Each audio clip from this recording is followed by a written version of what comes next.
Hello everyone, ayan na po mga kaibigan.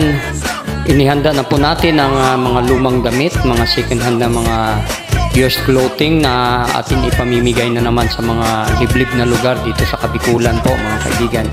Kasi napakarami dito ng halos wala silang maisuot.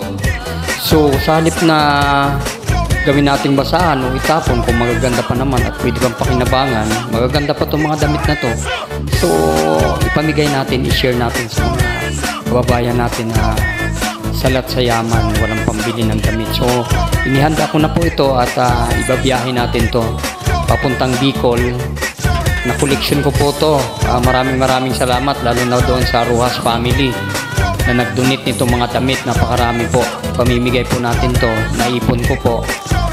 At sa susunod na mga araw ay maibabiyahe natin to at maipamigay, maipamahagi sa mga liblib na lugar dito sa Kabikulan. Iba't ibang mga probinsya ang ating pupuntahan mga kaibigan. Kaya kung kayo ay mayroon mga used clothing na hindi na ginagamit na pwede pang pakinabangan ng iba, i-donate nyo po. Pwede nyo pong dalhin sa akin at pamimigay natin, i-deliver natin sa mga liblib na lugar, doon sa mga salat sa yaman na wala nang maisuot ng mga damit mga kaibigan. At magaganda naman po ito, hindi pa po mga sira, magaganda pa, talagang mapapakinabangan pa po ng marami. So inimpake ko na po sila para may distribute sa bawat isang tao na mabibigyan nito. Malapit na po dahil ibabiyahe natin ito at pamimigay sa Kabikulan.